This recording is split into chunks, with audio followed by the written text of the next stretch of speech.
우리 지금 계속해서 주일 오후에 신앙의 본질에 대한 이야기들을 좀 나눕니다. 주보를 만들고 주보에 글을 실을 때는 이 주보를 만드는 사람들은 대부분 많은 고민들을 가지고 주보를 만들어요. 그래서 오늘 제가 실은 글이 있는데 혹시 읽었으실까 이런 생각이 들어가지고 오후 예배 이 설교 전에 좀 읽어드리면 좋겠다. 읽으신 분은 대부분이겠지만 읽지 않으신 분도 의외로 많더라고요. 그래서 오늘 이 주보에 실린 글을 제가 읽어드리면 제목이 이렇습니다. 값싼 구원의 복음. 한국 교회의 문제는 구원론에 있다는 말이 있습니다. 많이 들어보셨을 거예요. 오늘날 구원받았다는 많은 교인, 심지어 목사와 장로의 구원이 의심스럽습니다. 성경이 가르치는 구원은 근본적으로 새 창조와 그리스도와의 연합이라는 관점에서 이해해야 하는데, 오늘날 교회에 그런 구원과 거리가 먼 사람들이 너무나도 많아졌다는 거죠. 누굴 정죄하는 게 아닙니다. 믿음은 단순히 인간의 의지에서 나온 게 아니라 새 창조, 즉 거듭남의 산물이며 우리를 계속 새 창조의 능력에 연결하여 그리스도의 형상으로 빚어져가는 채널입니다. 그러니까 신앙은 거듭나는 것이요, 거듭남 사람으로 계속 자라나는 겁니다. 믿음은 구원받는 최저치가 아니고 죄인을 높이 들어 올려 하나님 우편에 앉은 그리스도와 인격적으로 연합하여 하늘에 속한 사람으로 살게 합니다. 그러니까 예수 믿어? 동의해요. 난 천국 간다. 이게 아니라는 거예요. 믿음은 이제 하나님과 관계가 생겨서 땅에 발붙이고 살지만 하늘 시민처럼 살게 만든다는 거예요. 복음은, 구원은 말이죠. 그런데 부활하신 그리스도와 연합하여 그 생명을 누리는 삶을 전혀 알지 못하며 죄인을 그리스도의 형상으로 변형시키는 새 창조의 능력과 연결되지 않은 믿음의 허울만 뒤집어 쓴 채 형식적인 종교 행위에 닳고 다른 이들이 많습니다. 저는 이 사람들은 미꾸라지라고 하는데, 교회 안에 누구를 정죄하는 게 아니라 우리 마음에 미꾸라지 신앙이 있어요. 신앙의 본질과는 거리가 먼 그저 종교 행위, 교회 활동 안에서 의무를 다함으로 닳고 다른 이들이 교회에 많아졌다는 거예요. 새 창조, 구원에 관한 말은 설교로도 많이 하고 서로 많이 남발해요. 그런데 옛 창조에 속한 존재와 인격과 삶의 가치 원리는 전혀 변화가 없는 거예요. 원수 사랑이 안 되는 거죠. 여전히 욕심쟁이인 거예요. 자신의 구원을 심각하게 의심해야 할 사람은 의심이 없어요. 저 사람은 자기의 구원에 대해서, 자기가 천국 갈지에 대해서 근본적으로 의심해 봐야 되는데 의심이 없다니까요. 그래놓고 자기는 나는 믿음이 좋지 생각하는 거예요. 자신이 구원받았다고 철석까지 믿고 염려 없이 삽니다. 그게 자기 신앙이라고 생각하는 거예요. 자신의 구원에 진지한 관심과 염려가 있는 이들만 끊임없이 자기에게 되물어요. 의심을 하는 거죠. 안 믿는 게 아닙니다. 내가 하나님 안에 있는가? 구원받은 백성인가? 늘 그게 진지한 거예요. 사람들을 진정한 구원의 확신이 아니라 자기 기만, 자기를 속이는 거예요. 착각에 빠지게 하여 결국 거룩하신 하나님 앞에 서지 못하게 하는 값싼 구원의 복음을 전하는 이들에게 화가 있을 것이라는 생각이 나를 두렵게 한다. 이 글을 쓴 사람은 고신대학교 신학대학원에서 97년도부터 2019년까지 조직신학 교수를 한 분이에요. 우리나라에서 장로교 중에 보수 중에 보수라고 하는 고신교단에서 조직신학을 가르치는 교수이자, 그럼 어떤 사람 얘기할 거예요? 저 사람은 교수니까 이론만 얘기하고 세게 비판하는 건 아니요. 이분이 2004년부터 2024년까지 작은 교회들이라는 교회 목회자로 목사하다가 2024년 은퇴했습니다. 여러분, 제가 오후에 왜 신앙의 본질을 나누는가? 이분이 얘기하는 것처럼 교회 안에 지옥 갈 사람이 허다하거든요. 그런데 종교 활동이 그 사람들 착각하게 만드는 거예요. 혼내는 신앙 한다는 게 아니라 질문을 던진단 말이에요. 질문을 던지는데 화가 난다. 그 사람은 자기의 신앙에 대해서 한번 깊이 생각해 봐야 돼요. 내가 천국 갈 사람인데 질문을 던진다고 뭐 그렇게 화가 나겠어요? 다시 한번 자기한테 질문을 던지겠지. 무슨 설교가 치는 설교가 있고 때리는 설교가 있대요? 그런 게 어디 있어요, 설교에? 사랑의 설교가 있고 책망의 설교가 따로 있답니까? 성경 말씀을 얘기하는데. 그런데 그게 자기를 불편하게 하면 내 신앙을 근본적으로 생각해 봐야 되는데, 저 목사를 지적하거나 혹은 교회를 지적하거나 자기의 환경들을 탓하기 시작하는 거예요. 자기를 안 보려고 하고. 그래서 외면해보고 또 덮어놓고 난 천국 가겠지 사는 거야. 그런데 살면은 천국 갈 사람처럼 전혀 안 보이는 거죠. 그래서 저희가 지금 신앙의 본질을 오해하는 겁니다, 여러분. 이 신앙의 본질이 무엇인지에서 우리가 계속 다뤘는데, 신앙의 본질은 다른 게 아니에요. 하나님과의 가까움이에요. 가까움. 자주 질문드리잖아요. 하나님하고 가까우세요? 저처럼 이렇게 설교한다고 하나님 가까운 거 아니에요. 제가 이런 설교를 하고 있다고 해서 여러분보다 하나님하고 가까운지 아닌지 저는 이걸 판별할 수가 없죠. 그런데 분명한 건 뭐냐면, 우리가 예수님을 믿는다는 것은 그분을 믿어 하나님의 자녀가 됐으니 그분하고 가까워야죠. 가까운 건 뭐냐? 그분이 어떤 분인 걸 아는 거예요. 지식적으로 아는 거 말고요. 그분하고 함께 살고 함께 동행하면서 그분이 어떤 분인지를 알게 되는 거예요. 알게 되는 거. 자주 말씀드리잖아요. 여러분은 여러분의 배우자에 대해서 얼마나 안다고 생각하세요? 다 알면 싸울 일 없을 텐데 왜 싸울까요? 아직도 알아가시는 중이니까. 우리 아내는 늘 이것만 좋아하는 줄 알았어요. 그런데 어느 날 그게 사실은 싫대요. 그동안 몰랐던 거예요. 하나님은 우리 아내보다 얼마나 더 크신가? 하나님을 계속 알아가고 계시는가 살펴봐야 한다는 거예요. 아는 것에서 그치지 않고 친밀하다는 것은 그 아는 하나님과의 인격적인 교제 속에서 그분을 사랑하게 되는 거예요. 사랑하게 되는 거예요. 그것이 어떤 삶으로 나타나는가? 하나님 그분 자신을 구하는 삶으로 나타나는 거예요. 하나님 얼굴, 하나님 그분 자신. 하나님을 믿으면 복이 와요, 여러분. 축복을 주잖아요, 성경에. 근데요, 저는 그런 복 없어도 돼요. 하나님 그분 한 분이면 만족스럽다고. 신앙은 뭐예요? 장수하지 못해도 가난해도 상관없어요. 하나님을 알고 사랑하는 게 내 유일한 가장 큰 기쁨이니까. 오늘날 이게 깨지니까 사람들이 조금만 문제가 생기면 고통을 받고, 조금만 어떻게 생기면 짜증이 나고 신앙을 버리고. 하나님 그분 자신이 내 안에 있는데 왜 신앙에 대해서 그렇게 하는 거래요? 하나님 그분 자신이 내 안에 있는데 저 설교자가 어떻게 내 신앙을 공격할 수 있겠어? 저 나 시험 들게 하는 사람이 어떻게 내 신앙을 끌어놓을 수 있겠어요? 나는 하나님 한 분이면 족한데. 기분이 안 나쁘고 안 힘들다는 얘기가 아니고, 내 안에 주님을 알고 사랑하게 되면 그것들이 극복되는 건데, 극복이 안 되는 이유는 자신의 신앙을 한번 잘 생각해 봐야 된다는 거예요. 그렇게 하나님을 알고 사랑하게 되면 하나님이 어디서 일하는지가 보여요. 하나님이 뭘 하고 싶은지가 보여요. 그런데 나는 작은 마중물 같은 한 조각 물에 불과해. 그런데 그 내 온 몸을 하나님께 던지게 돼 있는 거예요. 그래서 순종하는 거예요. 순종할 때는 그분을 사랑하고 알면서 그분을 신뢰하기 때문에 내 모든 것을 던질 수 있죠. 그래서 그런 사람들 어떤 삶을 살아요? 기도하면서 하나님이 뭐라고 하시는지 듣고자 하는 자세를 가지고 듣는 데서 끝나지도 않고 순종하려고 그래요. 나를 쳐서 복종케 해서. 그래서 동역자로 살려고 하는 거예요. 이거를 바꿔 얘기하면 사명자가 된다고. 사명자. 그러니까 옛날에 어느 순간부터 교회예요, 예수 믿고 목사나 장로만 사명자고 성도들은 사명자가 아닌 것처럼 돼버렸어요. 게다가 직분자들은 착각해서 자기가 막 슈퍼맨이 된 것처럼 교회에서 행동을 하려고 그래요. 모든 성도가 사명자로서 자기 역할들이 다 있어요. 지금 다 자기 역할들을 하고 있는 거예요.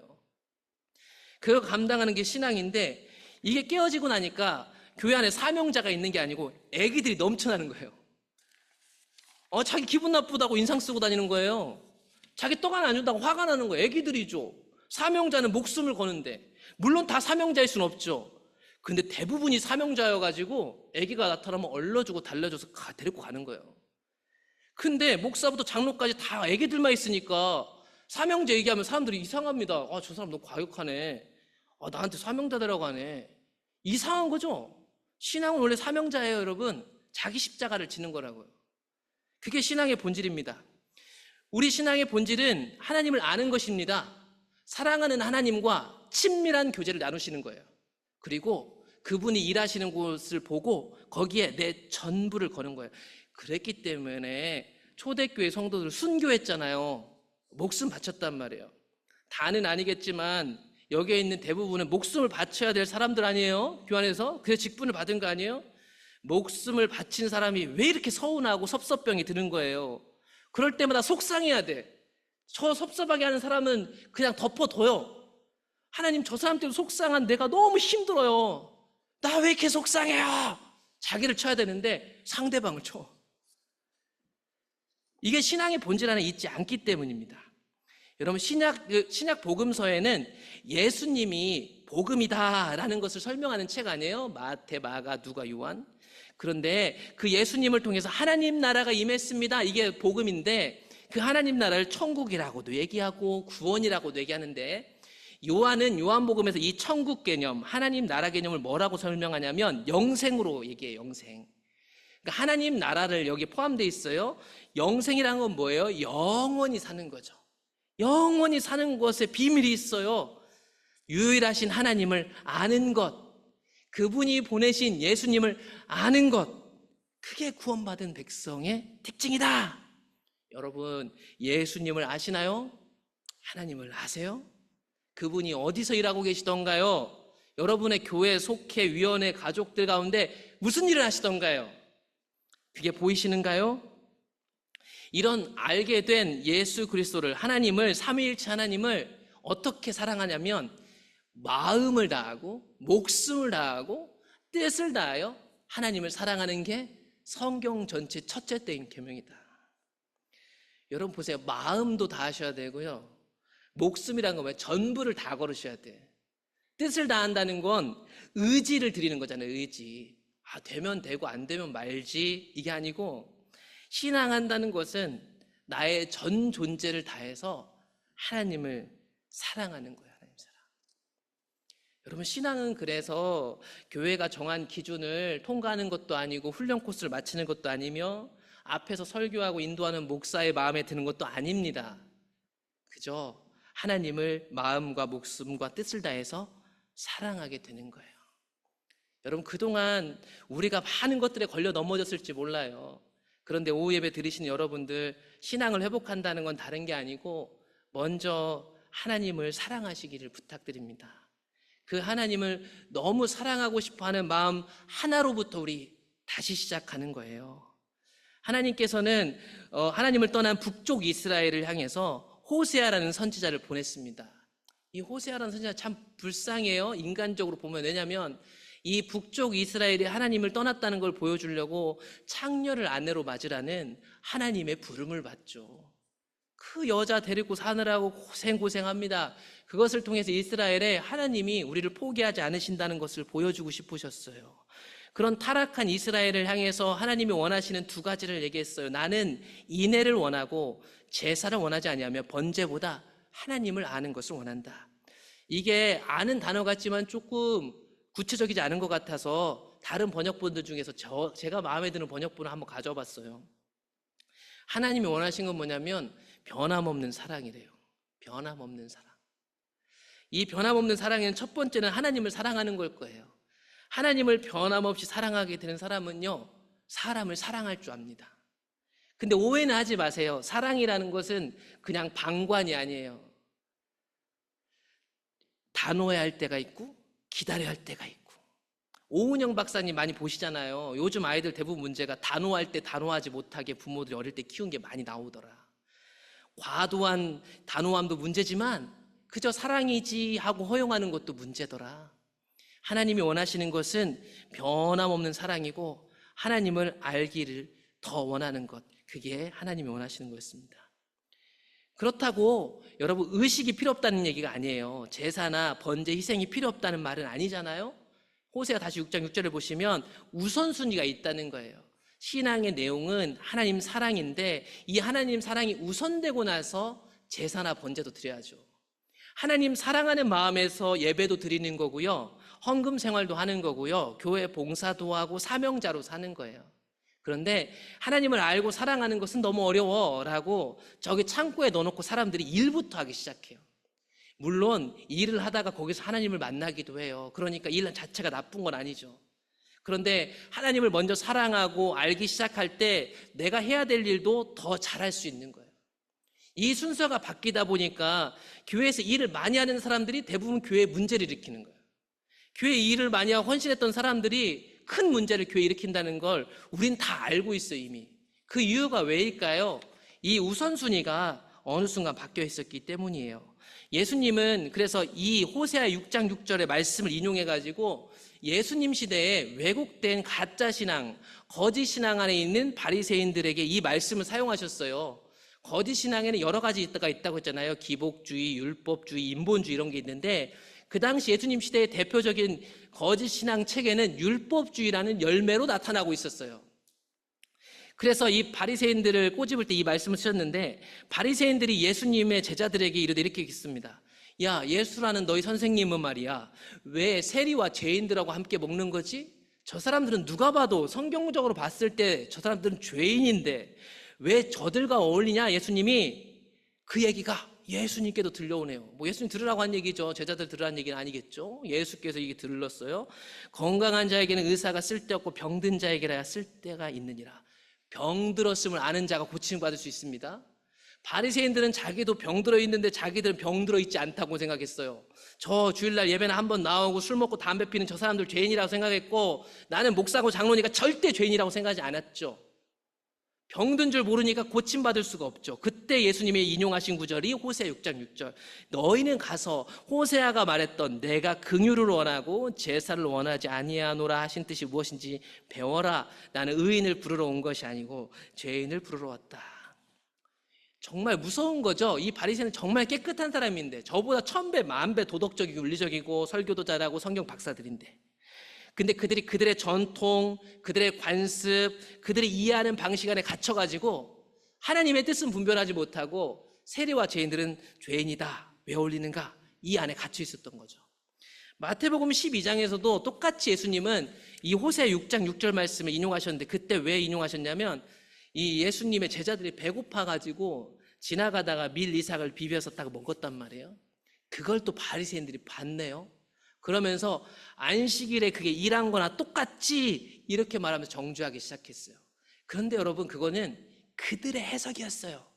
오래전부터 그렇게 해석했을지 모르겠지만, 그래서 마태복음 12장을 읽어보시면 예수님이 다윗이 성전에 있는 성막에 있었던 빵 먹었던 얘기부터 쫙 해줍니다. 그러니까요, 이 안식일에 일하는 게 뭔지에 대해서 성경이 말하고 있는 것으로 다양하게 해석할 수 있는데, 이 바리새인들이 어찌나 경건한지 말이죠.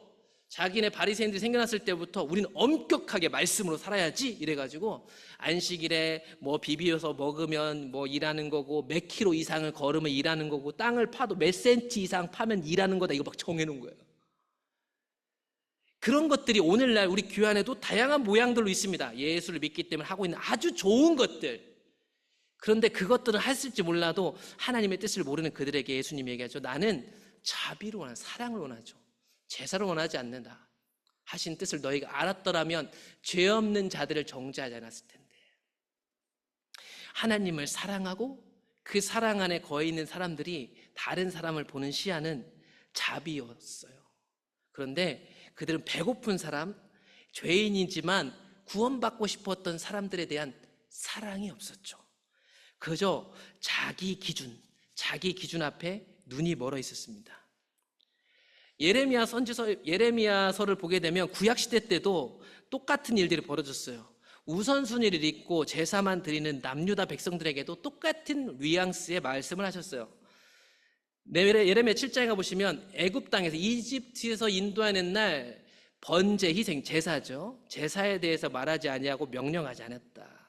이 말은 무슨 말씀이실까? 하나님이 제사 지내라고 율법도 주고 성막도 주셨는데 이거 하지 말라고 했대요. 왜 그런 거니 했더니만 23절에 바로 뒤에 그 이유가 나와요. 내가 이것을 그들에게 명령하여 이르기를 너희는 내 목소리를 들으라. 그리하면 나는 너희 하나님이 되고 너희는 내 백성이 될 거야. 너희는 내가 명령한 모든 길로 걸어가라. 그리하면 복을 받으리라. 그러니까 여러분, 하나님이 구약시대 때 주신 제사에 담겨진 의미가 뭐예요? 하나님의 목소리를 듣겠습니다 하는 자세. 그리고 거기에 또 하나의 자세는 뭐예요? 하나님이 말씀하신 대로 살겠습니다 라는 자세. 이게 본질적인 신앙의 내용이었는데, 이것이 없이, 그런 자세는 없고 그냥 번제나 희생 드리는 거예요. 오늘날 교회에 예배가 얼마나 많대요. 그 예배마다 사람들이 나올 때 어떤 마음으로 올까? 하나님의 목소리를 듣고 싶은 마음일까? 내 고집을 꺾고 하나님 말씀대로 살려는 자세가 있는가? 아니면 내 고집이 하나님 앞에 들려서 내 뒤를 따라오라는 얘기인가? 하나님 뜻대로 사는 게 신앙생활인데 예배에 나올 때 과연 그러고 있는가? 그런 마음이 없다면 이런 희생과 번제는 하나님이 받지 않으신다. 신명기 30장에 가보면 이스라엘 백성들이 40년 방황하잖아요. 믿음이 없어가지고. 그러다가 이제 2세대, 3세대 새롭게 자라난 이 광야에서 자라난 여호수아 세대라는 엄청난 세대가 일어납니다. 그들에게 하나님은 다시 한번 하나님이 율법을 주신 이유, 성막을 주시고 그 성막 안에서 제사, 즉 예배를 드리게 하신 이유를 다시 한번 설명합니다. 내 하나님 여호와를 사랑해라. 그분의 길로 행하라. 그의 명령, 규례, 법도 이건 뭐예요? 제사법, 도덕법 다 들어있겠죠. 그러니까 율법이 가르치고 있는 바, 또한 제사의식, 예배의식의 가장 선제적 출발은 뭐예요? 하나님을 사랑하는 거예요. 하나님을 사랑함으로 예배하는 거예요. 하나님을 사랑하고 싶어 예배하는 거예요. 내가 예배하니까 하나님을 사랑해 라고 하는 건 자기 최면에 불과한 거예요. 그래서 사람들이 오늘날 자기가 하나님으로부터 떠나 있음에도 불구하고 그래도 내가 하나님 사랑하니까 예배라도 드리지 이렇게 항변하는 거예요. 옆에서 조언하는 사람도 진지한 질문에 들어가기 전에 그냥 일단은 나와 봐. 그러면 어떻게 되겠지? 막연하게. 여러분, 의식이 중요하지 않다는 말은 아니니까 오해하지 마세요. 마음이 중요하니까 뭐 예배 빠져도 되지 뭐 이런 얘기 하는 거 아니에요. 또 이렇게 듣는 분들이 있더라고요. 그런데 이 의식도 하나님이 주신 중요한 거였어요. 말라기라는 성경은 구약의 맨 마지막 선지자로 등장해가지고 선지 활동을 했는데, 이 말라기 시대는 어떤 시대냐면 이제 우리가 곧 이제 열왕기 하까지 읽어보면 이 북쪽 이스라엘, 남쪽 이스라엘, 유다 다 망합니다. 망하고 70년 포로 생활하고 다시 돌아와요. 돌아와가지고 다시 무너진 성전을 재건합니다. 신앙 재건을 해요, 이 사람들이. 외국에서 나고 자란 그 다음 세대들이. 그런데 그들이 신앙 개혁을 하고 재건을 했는데 얼마 가지 않아서 또다시 이렇게 된 거예요. 그래서 하나님 말라기 선지자를 보냈는데 하나님 이렇게 얘기합니다. 내 이름을 멸시하는 제사장들아. 여러분, 제사장들은 제사를 맨 앞에서 주관하는 사람 아니에요? 누구보다 하나님을 경외해야 되는 사람들인데 하나님이 이 제사장들이 하나님을 멸시하고 있대요. 이렇게 얘기합니다. 아들은 그 아버지를, 종은 그 주인을 공경하는 하나니 내가 아버지인데 나를 공경함이 어디 있느냐? 내가 주인인데 나를 두려움이 어디 있느냐? 그랬더니 이 사람들은 아무것도 몰라요. 우리가 언제 주님의 이름 멸시했어요? 그런 적 없는데요? 이렇게 얘기해요. 그랬더니 하나님이 얘기합니다. 너희가 눈먼 희생 제물을 바치는 것이 어찌 악하지 않겠느냐? 다리를 저는 것, 병든 것을 드리는 것이 어찌 악하지 아니하냐? 그것들을 너희들 생사 여탈권을 이 땅에서 갖고 있는 총독, 지도자, 대통령, 임금, 군수, 자기 지도자에게 줘봐라. 그 사람이 어떻게 하는지를 알 수 있을 것이다. 여러분, 신앙이 타락하니까 의식도 타락해요. 본질과 의식은 중요한 겁니다. 그런데 우선순위가 중요해요. 우선순위가 중요한데 어떤 사람은 우선순위가 중요하니까 마음이 중요하지 하고 형식을 우습게 생각하는데 본질을 중요하게 생각하는 사람은 형식도 중요하게 생각해요. 말라기 시대에 가면 형식까지도 다 깨지는 거예요. 병든 것을 드리는 거예요. 나도 안 쓰는 것을 하나님께 드리는 거예요. 나도 버리는 시간을 그저 예배 시간으로 드리는 거죠. 제사에 대해서 하나님의 명령은 레위기에 분명히 나와 있죠. 눈먼 것, 상한 것, 지체 한 짝이 어디 다리가 없는 거, 종기, 염증 있고 습진 있고 피부병 있는 거, 이런 거 하나에 드릴 수 없어요. 그래서 성경이 이렇게 나와 있는데도 이들은 아무렇지도 않게 드리고 있었고 뭐가 잘못된 것인지도 몰랐어요. 의식을 대하는 태도, 예배의 순서나 어떤 형식을 대하는 태도는 우리의 마음을 대변합니다. 그러니까요, 의식도 중요한 거예요. 그런데 다시 한번 말씀드리지만 이 의식은 본질을 위한 수단으로서 우선순위를 절대 잊어버리시면 안 된다. 그래서 우리가 지난주에도 봤지만 이사야 시대 때 아직 멸망하기 전 남유다 백성들에게 선지 활동을 했던 이사야는 하나님의 뜻을 이렇게 전했죠. 너희들이 무수한 재물, 순양의 번제와 살진 짐승의 기름, 그런 것들 나는 기뻐하지 않는다. 오늘날 적지 않은 성도들이 아무리 이런 설교를 들어도 안 드리는 것보다는 낫지 이렇게 생각해요. 단호히 말씀드립니다. 본질 없이 의식만 드리는 것은 아무 효과가 없습니다. 여러분들이 자리 채우는 거 효과가 없어요. 하나님을 사랑하는 게 없다면 말이죠. 이게 이사야가 가르치고 있는 말입니다. 헛된 재물 다시 가지고 오지 마라. 우리가 많이 모이고 교회 봉사하면 하나님이 얼마나 더 좋아하신대요? 마음이 없이 봉사하고 그 뿌듯함으로 교회 사역을 하는 사람이 수도 없이 많습니다. 교회 재정을 쓰고 봉사하면서 우리가 착한 일 했다. 세상 봉사하는 사람들도 그런 마음으로 해요. 그런데 성경에 나오는 하나님 사람들은 하나님을 사랑하고 그분의 사랑에 의해서 하나님을 위해서 무엇을 해야 되는지 알고 그 일에 전심전력을 쏟는 겁니다. 그런데 하나님을 알지도 못하고 사랑하지도 않으면서 많은 일을 하는 것은 죄악을 쌓는 거예요. 죄악을 쌓는 거. 하나님과 관계없는데 관계 있다고 자기가 우기면서 맨날 많이 말하면서 하나님한테 청구권 내밀듯이 이게 악한 거예요. 여러분, 악한 거죠. 이렇게 하나님을 알고 사랑하면서 떠난 것이 하나님을 떠난 거예요. 그래서 다시 이사야로 오시면 1장 4절에 그래서 이 정성들의 의식은 있었지만 하나님은 그들을 향하여 너희들이 나를 버린 거다 이렇게 얘기를 합니다. 나에게서 멀리 떠난 거다 이렇게 얘기를 하고 있단 말이죠. 정성들의 의식은 있었지만 남쪽 유다는 하나님을 버렸습니다. 북쪽 이스라엘은 어땠냐고요? 똑같았어요. 북쪽 이스라엘 이 땅에는 진실도 없고 진리도 없고 사랑도 없고 하나님도 모른다. 이들은 나름대로 많은 제사를 드렸지만 하나님을 몰랐다니까요. 그래서 이 호세아가 이 북쪽 이스라엘 백성들한테 외치는 거죠. 우리가 여호와께로 돌아가자. 돌아가면 하나님은 금세 용서해 주시는 분이다. 그런데 오늘날 교회 성도들은 괜찮은 척만 하지 돌아가자고 하면 넘 얘기로 듣습니다. 마치 이걸 인정하면 내가 그동안 잘못 살았던 것처럼 자존심을 부려요. 하나님 앞에서 말이죠. 하나님 앞에서. 돌아가면 살 수 있으니까 제가 이렇게 설교하는 거예요. 여러분 저한테 오해하고 과격하네. 괜찮아요. 이 얘기를 듣고라도 혹시라도 누군가 돌아가면 하나님 사니까. 그래서 얼룩덜룩 지저분한 옷 입은 우리를 들추어내는 거예요. 저를 포함해서. 왜요? 하나님께 돌아가면 내 상처들, 더러운 것들을 깨끗하게 해주실 거니까. 그러니까 앞에 있는 누구 때문에 시험 들지 마시라니까요. 제가 일부러 시험 들게 하겠어요? 여러분 여기 다른 사람 세워놓으면 여러분 다른 사람 세워놓으면 여기 다 만족할 것 같으세요?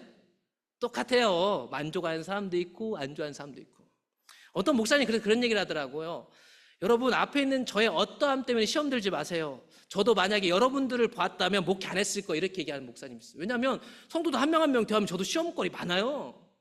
그런데 왜 이 자리를 감당할까요? 우리의 머리가 하나님이시니까, 주님이시니까. 그게 교회 아니겠어요? 그게 하나님께 돌아가는 거 아니겠어요? 그러니까 하나님께 돌아가야 함을 인식하시고 주님께 돌아가서 그분을 알고 사랑하세요. 이 본질 내용이 없으면 심판이 있어요. 그래서 호세아 선지자는 얘기하죠. 네가 지식을 버렸다. 하나님을 아는 지식을 버렸으니 나도 너를 버린다. 네 자녀들도 잊어버릴 거야 얘기를 합니다. 하나님의 임재가 거치는 거예요. 하나님을 떠나니까 하나님의 백성들이 은혜를 못 받는 거예요. 그래서 자꾸 사람의 위로를 받으려고 그래요. 친절한 신방, 울 때마다 젖주는 사람을 좋아해요. 설교도 좋게 한 주 동안 살았죠. 은혜 받으세요. 이런 설교만 좋아하는 거예요. 왜요? 하나님을 모르니까. 내 삶에 임재하시는 하나님 있으면 아무리 이상한 목사가 와도 다 은혜를 받게 돼 있어요. 그건 어쩔 수 없는 거예요. 여러분 과거에 다 경험했잖아요. 과거 옛날 목사님 어땠어요? 그게 하나님 은혜가 교회에 있었다는 얘기예요. 옛날에. 근데 그 은혜가 없으니까 자꾸 목사가 보이는 거예요. 장로가 보이고 사람이 보이는 거예요. 그렇게 내용 없는 신앙을 하면 하나님도 그에 대해서 걸맞는 반응을 하신다. 이렇게 종교적 의식들, 행위들이 본질을 대체해버린 것이 거짓 신앙책의 한 모습인 율법주의인데요. 신앙이 타락하게 되면 어떤 일이 벌어지냐면 신앙에 대한 이해, 가치관이 왜곡되고 변질됩니다. 그러면 어떻게 되냐면 의식을 잘하는 그 자체가 신앙을 잘하는 것으로 대체되어 버리죠. 의식이 본질을 대체해버립니다. 의식이 본질을 대체한 것이 거짓 신앙책의 한 열매인 율법주의인 거예요. 이걸 바꿔 얘기하면 교회 가운데 일 많이 하고 교회가 정한 규칙과 모범과 이거를 잘하는 것이 신앙을 잘하는 것으로 이해되기 시작하는 거죠. 그래서 사람들이 하나님을 알지도 사랑하지도 않는데 마치 어디 동호회 가서 열심히 총무하는 것처럼 교회 와서도 할 수 있다는 거예요. 그게 거짓 신앙책의 무서움이죠. 그런데 이 율법주의는 결국 어떤 신앙생활을 인도하냐면 외식하게 만들어요. 외식. 그래서 예수님은 마태복음 23장에서 그 당시 율법주의에 빠져있던 서기관과 바리새인들을 외식하는 사람이라고 하죠. 외식하는 사람들이, 이 사람들은 작은 양념거리가 되고 향신료가 되는 박하, 회양, 근채, 뿌리식물, 얇은 거 막 이런 것까지도 10분의 1을 막 다 재갖고 하나님 앞에 드렸던 거죠. 그런데 하나님은 아셨어요. 그들 마음을 아셨죠. 예수님은 율법에 가르치고 있는 서로를 사랑하고 아끼고 깨끗하게 살고 믿음으로 사는 것들은 없었어요. 물론 분명히 여기서도 얘기하죠. 의식도 중요하다, 11조도 중요하다, 마음도 중요하다. 그런데 중요한 것은 이 율법주의 신앙은 본질을 버리고 결국 사람들을 외식하게 만들었으니, 외식은 뭐냐면 가면을 쓴 거예요. 가면을. 아닌 척, 괜찮은 척. 그래서요 꾸역꾸역 교회를 합니다. 여러분, 이게 외식하는 거죠. 문제는 뭔지 아세요? 이 외식하는 신앙은요 생명이 없어가지고요 결국에 언젠가 터져요. 잘 참는데 나 열받게 하는 사람 생기고 내 일하고 안 맞을 때 어느 순간 사건이 빵 터지는 거예요. 문제는 그 사건이 터지면 겸손하게 하나님 앞에 엎드려 나를 살펴야 되는데 그렇게 하지 않아요. 상대방을 죽입니다. 저 사람이 나쁜 거야. 그동안 그런 방식으로 했던 거예요. 우리가 오늘날 교회는 어떤 사람을 신앙 좋은 사람이라고 합니까? 교회에서 일꾼 세울 때 어떤 사람을 뽑아요? 주일 성수는 잘하나? 11조는 잘 드리나? 기도 생활, 새벽 예배 안 빠지나? 봉사는 많이 하나?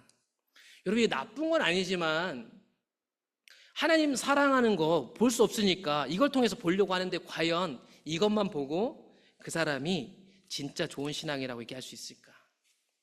하나님 알고 사랑하는 걸 가르치지도 않고 그런 신앙의 이해가 없는데, 그저 우리가 예전 선배들이 그 사랑을 가지고 이것들을 했다고 해서 이제는 그 사랑이 있는지 없는지에 대한 검증이나 어떤 도전 없이 그저 이것만 가지고 사람을 세울 수 있을까? 오늘날 교회에 문제가 왜 생겼을까? 이런 것만을 잘하는 사람들이 교회가 리더가 되고 큰 소리 치니까. 헌금 많이 한다고 얼마나 큰 소리 치는지 몰라요. 헌금 많이 한다고 뭐 저 월급 많이 주나? 그것도 아닌데 왜 나한테 헌금 많이 한다고 이런 얘기를 해요? 진짜 타락한 거죠. 웃긴 거죠. 저 장사꾼이에요? 자영업자예요? 이상한 거잖아요. 그런데 교회 리더들이 그런 사람들이 되는 거예요. 그런 사람들이 어느 순간 신앙이 없는 거죠. 그렇게 외식하는 자들이 교회 리더가 되면 어떤 문제가 생긴 줄 아세요? 계속 그런 사람들을 양산하는 거예요. 그 예수님 얘기하죠. 외식하는 서기관들과 바리새인들이요, 너희는 천국 문을 사람들 앞에서 닫고 너희도 들어가지 않고 너희 들어가려고 하는 사람도 들어가지 못하게 한다. 그러니까 여러분, 타락한 교회는요 오히려 천국 못 가게 만들고 있는 거예요. 외식하는 신앙을 하고 있는 교회와 성도들과 장로와 저 같은 목사가 외식하면요 사람들 천국 못 들어가게 가로막고 있는 거예요. 안 들어가려면 자기 혼자 들어가지 말지 가로막고 있대요. 15절에서도 얘기했잖아요. 외식 가면 쓰고 신앙하는 너희들아, 너희들은 교인 한 사람을 얻게 전도를 그렇게 해놓고 이 교인 어떻게 만들어놔요? 너희들보다 더한 지옥 자식을 만들어 놓는구나. 그래서 여러분, 오늘날 교회에 악순환이 계속되고 있는 거죠. 오늘 이 말씀에 대한 첫 번째 제일 경고자는 접니다. 여러분, 저한테 하는 얘기예요. 오해하지 마세요. 제가 늘 생각하는 겁니다. 여기에서 가장 위험한 사람은 저니까, 다른 분들이 아니고. 그러니까 교회 안에서 여러분 서로가 외식하는 신앙 하려고 하면 안 돼요. 하나님 사랑하는 신앙을 하셔야 돼요. 오늘 말씀을 정리하겠습니다. 올바른 신앙을 위해서 본질과 의식의 관계를 이해하고 자신을 살피는 것이 중요해요.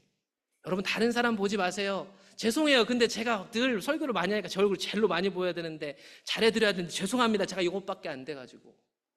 그런데 기도하시면서 여러분 자신을 살피세요. 저도 저를 살필게요. 어쩔 수 없이 설교해야 돼서 해요. 죄송해요. 성경 말씀이라.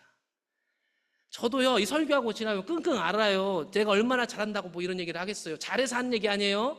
여러분도 훨씬 못해요. 저보다 여러분 훨씬 대단해.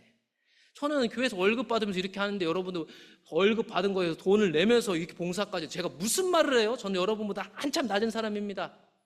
근데 분명한 건 뭐냐면, 사람 보지 마시고요 주님 보기 시작하시자고요. 주님 안에서 날 살피고. 신앙의 본질은요 하나님을 아는 거예요. 하나님을 사랑하게 되는 거예요. 그리고 그분을 따라서 사는 거예요.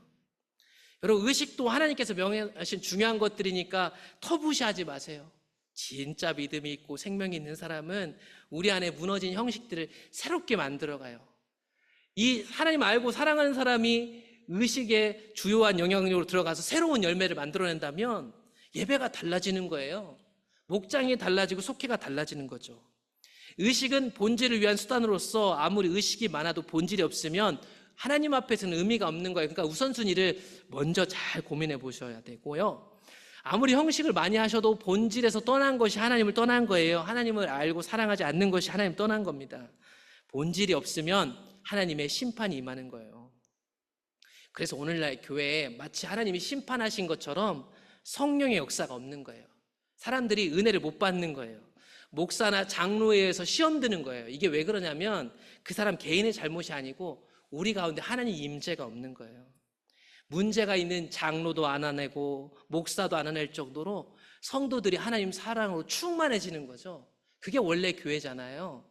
그것이 하나님의 심판이 오늘날 교회에 임했기 때문에 사람들이 하나님을 사랑하지 않기 때문에 우리에게 교회 안에 문제들이 생기는 거예요. 이렇게 의식이 본질을 대체해버리면 외식하는 신앙을 하게 됩니다. 여러분, 외식하지 마세요. 괜찮은 척 하지 마세요. 신앙 좋은 척 하지 마세요. 교회를 생각하는 척 하지 마세요. 먼저 하나님을 사랑하세요. 하나님보다 교회를 더 사랑하는 사람은 없어요. 내가 교회를 사랑해서 그렇지 거짓말하지 마세요. 자기 자존심 때문에 그런 거예요. 하나님을 먼저 사랑하면 교회를 진짜 사랑하는 것이 뭔지 알아요. 최소한 오후 예배 드리는 분들은 그걸 아셔야 돼요. 왜냐하면 여러분들이 이 교회를 이끌어가는 리더시기 때문이에요. 다시 한번 말씀드립니다. 내 안에 신앙을 살피시고 그 안에서 우리에게 주어진 은혜로 주어진 의식들을 그 내용으로 잘 채워가시기를 축복합니다.